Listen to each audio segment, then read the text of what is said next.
इसमें हम लोग देखेंगे सबसे पहले टेबल बनाएंगे कि tan 60 और 30 और ये सब क्या होता है, कैसे होता है। ठीक है, तो सबसे पहले देखिए sin theta cos theta tan theta. तो यहाँ पर एक स्प्रिंग बनाई गई है लाल बटे कक्का। L से होता है लंब, L से क्या होता है लंब, ठीक है। और A से होता है आधार, A से क्या होता है आधार, ठीक। ये लैंगिट्यूड होता है परपेंडिकुलर और ये बेस होता है, और उसके बाद K से होता है कर्ण हाइपोटेन्यूज, ठीक है। ये क्या होता है कर्ण। तो लाल बटे कक्का, तो इसको यहाँ पर लिख सकते हो S फॉर साइन हो गया, C for cos, T for tan, ठीक है। तो साइन थीटा बराबर होता है साइन थीटा बराबर होता है लंब बटा कर्ण। साइन थीटा बराबर क्या होता है लंब बटा कर्ण। और उसके बाद cos थीटा बराबर होता है आधार बटा कर्ण। क्या होता है आधार बटा कर्ण। इसी तरह से tan थीटा बराबर होता है लंब बटा आधार। क्या होता है लंब बटा आधार। अब इसमें लेकिन ऊंचाई दूरी में या ट्रिग्नोमेट्री में जो चित्र बनेगा सब समकोण त्रिभुज ही बनाएंगे आप लोग, समझे। जितना भी चित्र बनाएंगे सब समकोण त्रिभुज बनाएंगे। समकोण त्रिभुज देखिए, समकोण त्रिभुज ना, उसमें एक कोण क्या रहेगा 90 अंश का रहेगा। ये आधार और ये लंब दोनों एक दूसरे पर लंब रहेंगे, ठीक है। ये समकोण त्रिभुज, इसको बोलते हैं लंब। इसको क्या बोलते हैं लंब। ये यहाँ से यहाँ तक लंब होती है और ये आधार होता है, ठीक है। क्या होता है आधार। और ये वाली जो भुजा होती है इसको बोलते हैं कर्ण, ठीक है। ये क्या होती है कर्ण। और यहाँ पर ये एंगल होता है थीटा। आपको दिया रहेगा 30 अंश, 45 अंश, 60 अंश, ठीक है। इस तरह से आपको कोण दिया रहेगा। तो इस चित्र में कभी भी आपसे कहेगा जब, तो ये आपको सबसे पहले समकोण त्रिभुज बनाना होगा। अगर कहेगा कोई मीनार है तो मीनार भी यही रहेगी, ऐसे मीनार बना दिया जाएगा।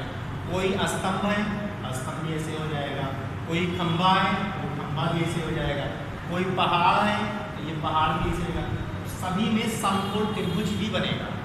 और यहाँ नीचे से जब जो नीचे कोण बनता है जिसको बोलते हैं उन्नयन कोण। क्या कोण बोलते हैं उन्नयन कोण। जो नीचे बनता है कोण उसको बोलते हैं क्या उन्नयन कोण। मतलब जब हम आँख से देखते हैं नीचे से ऊपर की तरफ तो उन्नयन कोण बनता है। कैसा कोण बनता है उन्नयन कोण। जब हम नीचे से देखते हैं ऊपर की तरफ, जब नीचे से हम कहाँ देखते हैं ऊपर की तरफ जब हम देखते हैं तब हमारा जो कोण बनता है कैसा कोण बनता है उन्नयन कोण। और जब ऊपर से जैसे मान लो छत पर है, छत से हम नीचे देख रहे हैं, जब छत पे चले गए और वहाँ से जब देख रहे हैं तो ये जो कोण बन रहा है ये अवनमन कोण होता है। उन्नयन कोण और अवनमन कोण दोनों कोण आपस में बराबर होते हैं, इसको बोलते हैं अवनमन कोण। कैसा कोण बोलते हैं जी अवनमन कोण। ये अवनमन कोण होता है,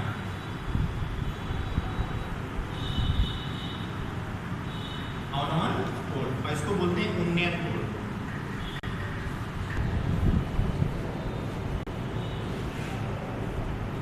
उन्नयन कोण इंग्लिश में बोलते हैं डिवर्सन एंगल और इसको बोलते हैं एलिवेशन एंगल, ठीक है।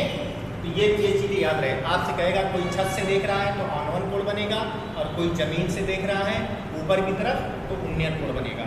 और ये चीज़ें होती हैं tan theta, sin theta, cos theta, ठीक है। इन सब चीज़ों को मालूम है, हमें याद करना पड़ता है। अगर हमें दे दिया जाएगा, जैसे मान लो दे दिया कि कोई पेड़ है, पेड़ की ऊंचाई दे दी गई है कि 10 मीटर है, तो बताओ जब पेड़ है जो उसकी छाया बताइए कितनी लंबी बनेगी, उसकी छाया कितनी लंबी बनेगी। तो छाया जो हमेशा जमीन पर पड़ती है, परछाई, ठीक है, कहाँ पड़ेगी जमीन में। तो इसकी इन दोनों के बीच का संबंध लंब बटा आधार है। तो लंब बटा आधार किस में आता है लंब बटा आधार tan में आता है। लंब बटा आधार किस में आता है tan में। तो tan का फार्मूला लगाएंगे। कभी कभी हमको कण दिया रहेगा, आधार दिया रहेगा। क्या दिया रहेगा कण और आधार दिया जाएगा। तो कण और आधार किस में आता है, कण और आधार देख रहे हैं हम किस में आ रहा है cos में आ रहा है, किस में आ रहा है cos थीटा में आ रहा है, तो cos वाला लिया जाएगा। जब कभी कभी हमें दे देगा लंब और कण के बीच में पूछेगा संबंध, एक चीज़ हमेशा दी रहेगी, एक भुजा दी रहेगी, कोण दिया रहेगा। 3 चीज़ें हैं इसमें, 3 चीज़ें देखो इसमें हैं। कितनी चीज़ें हैं, एक देखिए साइन थीटा, फिर लंब और कण, सब में 3 चीज़ें हैं, 1 2 3। 1 2 3, 1 2 3, 3 चीज़ों में से हमेशा 2 चीज़ आपको दी रहेगी, हमेशा 2 चीज़ दी रहेगी। तो जो 2 चीज़ें आपको दी गई इसी फार्मूले में आप रख दीजिए, इस फार्मूले में आप रख देंगे तो आपको उसका मान पता चल जाएगा। समझ में आ रहा है जी? 3 चीज़ें, जो फार्मूला जितनी चीज़ से बनता है उसमें से एक चीज़ गायब करके बाकी सब चीज़ दे देता है, इसलिए फार्मूला याद रखो और जब फार्मूले में वैल्यू रख दोगी तो जो चीज़ नहीं पता है वो पता चल जाएगी। साइन थीटा का उल्टा जो होता है कोसेक थीटा होता है। क्या होता है? Cosec theta. Cosec theta, sine theta क्या होता है? उल्टा। तो उल्टा तो ये उलट जाएगा, ये हो जाएगा कण बटा लंब, कण बटा लंब। और काश थीटा का उल्टा होता है सेक थीटा। क्या होता है? Sec theta. ये भी उलट जाएगा, ये हो जाएगा कण बटा आधार, कण बटा आधार। उसके बाद टाइन थीटा दिया गया है, टाइन थीटा का उल्टा होता है कॉट थीटा। क्या होता है? Cot theta. कॉट थीटा क्या हो जाएगा? आधार बटा लंब, आधार बटा लंब। ठीक है, ये हो गया। तो इतना जो मैं बता रहा हूँ इसको थोड़ा समझ के, और सब समकोण त्रिभुज ही बनेगा, दिमाग में रखकर ना, कोई उल्टा सीधा नहीं। कुछ लोग समकोण त्रिभुज को अनाप शनाप बना देते हैं, ऐसे ऐसे बना देते हैं। ये समकोण त्रिभुज नहीं, हमेशा जो जब समकोण त्रिभुज बनाना तो ये लाइन एकदम ऐसे खड़ी रहे, इधर उधर कहीं भी झुकी ना रहे, ये लाइन इसमें पड़ी रहे। ठीक है, हमेशा ऐसे बनाना। जैसे कोर बनती है, दीवार नहीं बनती, 2 दीवार, जैसे कोर बनती है, जैसे देखो यहाँ पर दोनों में गैप नहीं, टेढ़ा टेढ़ा, तो इस तरह से गैप नहीं रहना चाहिए। तो इधर बात उधर बात, एकदम 90 अंश का कोण ही बना के ऐसे बनाइएगा। जब कहेगा उन्नयन कोण तो यहाँ बनाना, जब कहेगा अनुवन कोण तो यहाँ से डैश कर देना या ऐसे लाइन खींच देना, यहाँ पर अवनवन कोण बनाना। ये कौन सा कोण होता है? अवनवन कोण। ठीक है, और ये कौन सा कोण होता है? उन्नयन कोण। ठीक है,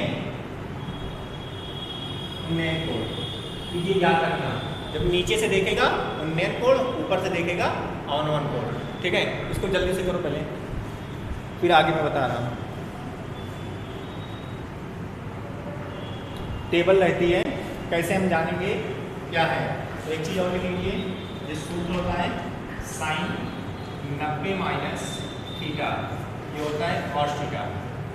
लिखते रहो आप लोग, sine 90 minus theta cos theta, cos 90 minus theta sine theta. इसके बाद रहता है tan 90 minus theta cot theta, cot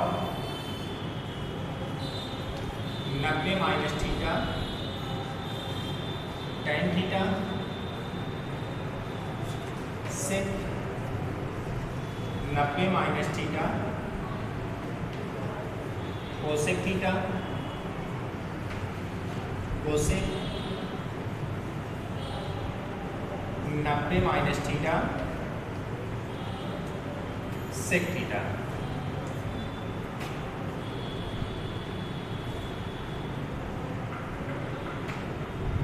ये होता है। ठीक है, इसी में अब हम बताते हैं आप लोग को टेबल। जैसे आ गया 30 अंश का मान, 0 अंश का मान, 45 अंश का मान हमें पता करना है, तो वो मान कैसे पता करेंगे?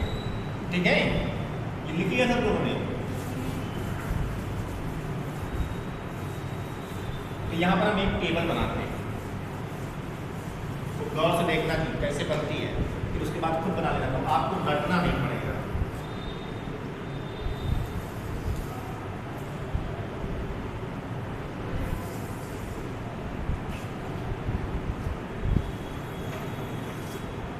ये हमारा हो गया साइन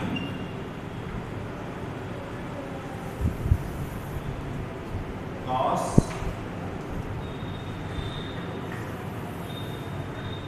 टेन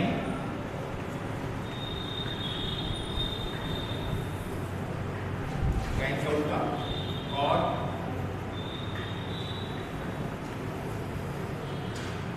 कास का उल्टा सेक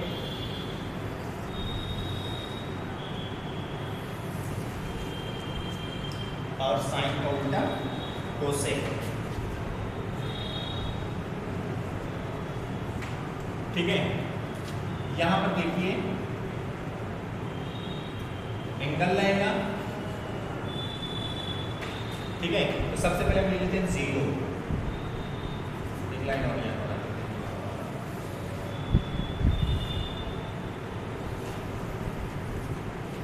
0 अंश का मान,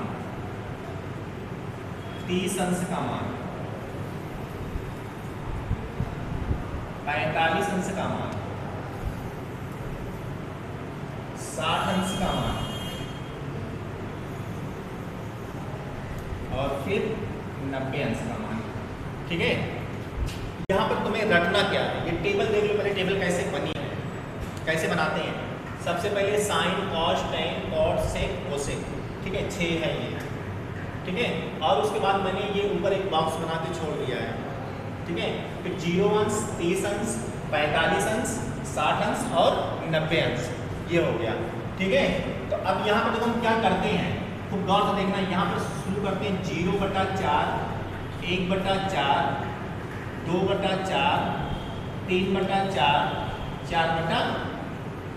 ये समझ में आ रहा सबको? सब में बटे 4 है, ऊपर 0, 1, 2, 3, 4 और ये सभी में हम रूट लगा देते हैं। क्या लगा देते हैं? वर्गमूल। इन सभी का वर्गमूल निकालना है। क्या निकालना है? वर्गमूल। तो वर्गमूल निकालना आता है, उस खंड को क्या करते हैं? गुणनखंड। जैसे 4 से हम 0 को भाग करेंगे, कितनी बार जाएगा? 0 बार। कितनी बार जाएगा? इसको हमने हल किया, इसका आंसर कितना आया? 0। यहाँ पर देखो 1 का वर्गमूल, 1 × 1 का गुणनखंड करेंगे तो 1 × 1 × 1 आएगा, ठीक है, 1 का जोड़ा बन सकता है। 4 का गुणनखंड करेंगे तो 2 दूनी 4, तो 2 का जोड़ा बन रहा है, 2 2 का 2 2, तो यहाँ पर इसका 1 का वर्गमूल 1 हो गया, 4 का वर्गमूल कितना हो गया? 2, ठीक है। और यहाँ पर देखो 1/2 दिया गया है, ये अंदर सॉल्व कर सकते हैं, हल कर सकते हैं। तो 1 को काट दो, 1 हो गया, 2 × 1 2 और 2 दूनी 4, तो इसका आ गया √ 1 पूरे पे √2। अब 1 का वर्गमूल तो 1 होता है, लेकिन 2 का वर्गमूल नहीं हो पाएगा क्योंकि 2 का गुणनखंड नहीं होता, तो जिसका गुणनखंड नहीं होता वो रूट के अंदर ही रहेगा, तो इसका मान हो गया 1/√2। ऐसे सबको हल कर लेंगे, ठीक है। फिर यहाँ देखिए √3 का वर्गमूल नहीं हो पाता तो यहाँ पर √3 लिखेंगे। 4 का वर्गमूल कितना होता है? 2, तो यहाँ पर 2 लिख दिया जाएगा, ठीक है। फिर इसी तरह देखो 4/4, 4 से 4 को काट देंगे, 1 आ जाएगा। 1 का वर्गमूल कितना होता है? 1 का वर्गमूल क्या होता है? 1। अब देखिए जो हल आपने किया है, जैसे 4 से 0 में आपने भाग किया तो कितना आया? 0। तो साइन 0 अंश का मान क्या होता है? 0। अब उसके बाद इसको आपने हल किया 1/4 का, 1/4 का आया कितना? 1/2। तो साइन 30 अंश का मान कितना हो गया? 1/2। साइन 45 अंश का मान यहाँ पर आपने हल किया 1/√2। साइन 60 अंश का मान √3/2। समझ में आ रहा? जो हल किया वही रख दिया जाएगा। फिर यहाँ पर साइन 90 का मान कितना हो गया? 1। ये बात समझ में आ रही है? अब इसमें क्या करते हैं? बहुत आसान है जी। अब ये जो यहाँ पर लिखा है इसको लाके यहाँ पर लिख दो, इस वाले को यहाँ पर, इसको यहाँ पर, √3/2। ये बीच में बच गया तो इसको यही रहने दो। समझ में आ रहा जी? इसको लाके यहाँ पर, इसको लाके यहाँ पर, ये यही पर गए। अब इसके बाद ये आ जाएगा कहाँ पर? यहाँ, और ये आ जाएगा यहाँ। समझ में आ रहा जी? कितना आसान है। सिर्फ पहला वाला आपको थोड़ा सा दिमाग में रखना है, ठीक है, सबका रूल बना के। तो ये टेबल आपकी बनती चली गई। अब उसके बाद देखिए, अब यहाँ पर हमें टाइम का मान निकालना है। तो टाइम का मान निकालना है तो टाइम थीटा जो होता है, टाइम थीटा ये होता है इसका सरलतम रूप। टाइम थीटा का सरलतम रूप होता है sine theta upon cos theta. Sine theta upon cos theta, ये टाइम का सरलतम रूप होता है। इसका टाइम का सरलतम रूप। तो देखो जो ऊपर साइन है, नीचे क्या है? कॉस, बटे में है, दिख रहा बटे में आपको, ऊपर साइन होना चाहिए, नीचे कॉस, ऊपर है। अब 1 से हम 0 में भाग देंगे, कितनी बार जाएगा? 0 बार। कितनी बार जाएगा? 0 बार। इसको जब हम भाग देंगे, इसको जब हम भाग देंगे, तो देखो इसको जब हम भाग दे रहे हैं 1/2 को भाग दे रहे हैं किससे की? √3/2 से। नीचे का 2 2 कैंसिल हो गया, नीचे का 2 2 कैंसिल हो गया, ऊपर क्या बचा? 1, और नीचे क्या बचा? √3। समझ में आ रहा है? इसी तरह देखो जी, यहाँ से देखो, इस दोनों के देखो पूरा सेम है, ऊपर और नीचे के नंबर जब सेम हो तो उसकी वैल्यू कितनी आती है? 1। कितनी आती है? 1। यहाँ पर इसको भाग करो, नीचे दोनों 2 2 सेम है तो 2 2 कट जाएगा, ऊपर कितना बचा जी? √3, नीचे कितना बच रहा है? 1 बटे लिखा नहीं जाता है, ठीक है। फिर यहाँ देखो 0 से 1 में भाग करेंगे, 0 से 1 में भाग करेंगे, बहुत बार जाएगा। कितनी बार जाएगा? इनफाइनाइट बार। समझ में आ रहा है? तो ये इसका हो गया। अब उसके बाद जो आपने ये हल किया है, ये कहीं रफ मैंने आपको समझाने के लिए यहाँ पर लिखा था। अब यही काम इसमें भी करेंगे। tan का उल्टा, tan का उल्टा क्या होता है? और ये चीज उठा के आने आओ, ठीक है। ये इनफाइनाइट मतलब अनंत, इसको इधर ले आओ, एक अपनी जगह पर है तो इसको यहाँ लेके चले जाओ, ये कहाँ जाएगा, यहाँ जाएगा। उसके बाद सेक, सेक किसका उल्टा होता है, क्रॉस का, तो इसको उलट दो, एक को उलटेंगे तो कितना हो जाएगा 1/1 मतलब 1, इसको उलट दो तो ये कितना हो जाएगा 2/√3, इसको उलट दो जी कितना हो जाएगा √2, इसको उलट दो कितना हो जाएगा 2, और इसको जब उलट देंगे 0 से 1 में भाग करेंगे कितना हो जाएगा इनफाइनाइट, कितना हो जाएगा जी इनफाइनाइट, इनफाइनाइट। अब वही चीज उठा के यहाँ ले आओ, ठीक है, या इसको आप फिर यहाँ से उलट दो, इसको उल्टेंगे तो ये क्या हो जाएगा इनफाइनाइट हो जाएगा, वही मतलब सब यहाँ आ जाएगा। ये हो गया, फिर 2 यहाँ पर √2, यहाँ पर हो गया 2/√3 और यहाँ पर हो गया कितना 1। ये टेबल आप लोग बना लीजिए खूब अच्छी तरह समझ के। ये ऊपर वाला दिमाग में रखना, इसके लिए थोड़ा और थोड़ा मोटा चौड़ा जो है पेज में जगह बना लेना, जब आप सॉल्व करना उसमें पता चल जाए कि क्या कैसे है। अब अगर ये टेबल आपको याद रहेगी तो ट्रिग्नोमेट्री का कोई क्वेश्चन गलत नहीं होगा और 4 नंबर का आएगा क्वेश्चन, ठीक है। तो टेबल बनाना जान लो, इसको रटना ना पड़े, याद ना करना पड़े। अगर आपको याद करने का शौक है तो 3 जरूर याद कर डालो, साइन, कॉस और टेन। इन सब की किसके किसके मान याद करना है, 30 अंश का, 45 अंश का और 60 अंश का, सभी की यही याद करना है, ठीक है। तो ये मालूम 9 याद करने से अच्छा है कि आप 5 याद कर लो, उससे मालूम है पूरा 15 बन जाएगा। ये 45 60, ठीक है। तो इस तरह से इसको कर लीजिए जल्दी। फिर ऊंचाई दूरी वाला जो है नेक्स्ट वीडियो में हम बता रहे हैं ना कैसे लगेगा।